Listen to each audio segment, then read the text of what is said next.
It's good to see you, Bryan. Good to see you again, Tony. One of the favorite things about this film is we get to see a side of the Medellin cartel that personally I've never seen before. Tell me a little bit about the research process for that. Well, it was deep. There's certain customs that they adhere to, like the centurion priest. That was a real guy. In the movie, he is going through these incantations and rituals that, summoning the gods and the smoke and the cutting the heads of the chickens and bleeding them out and the draping of the beads and things like that. And it's all strange to a Western culture. But that they trust them to tell them who's being honest and who is not. It's that tenuous. And it was an experience that Bob Mazur actually had. So things like that were fascinating to be able to uncover. Did you get to meet the real Bob Mazur? Oh yeah, yeah. Bob Mazur is a friend now, and he's incredibly helpful. Still lives in the Tampa area. Still won't be photographed or videotaped as he actually appears or sounds. For fear of reprisals from the people that he put in jail. Playing a role on the other side of the law, what was that like?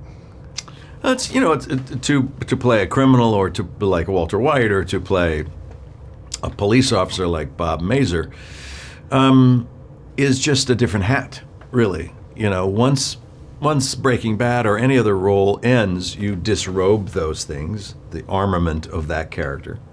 And then you look over here, and as you develop the other character, you start putting on those characteristics and the coats, the hair, the mustache, and the exterior, and then also you're developing the interior life of who that person is.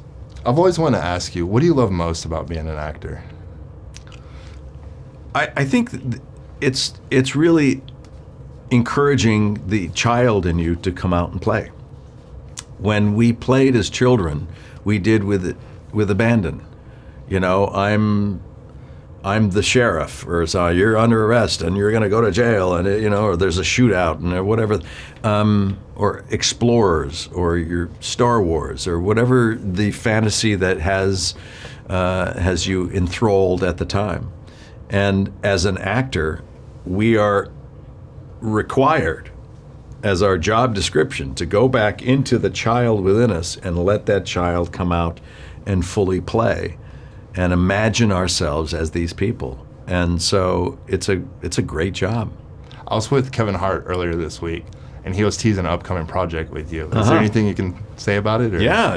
It's we're going to be working together on a French film, an American version of a French film called The Untouchables, about an unlikely friendship between two men from different parts of the world. And it's a beautiful story of friendship with these two straight men who find that they need each other in several different ways in order for them to break through and become the people that they're supposed to become.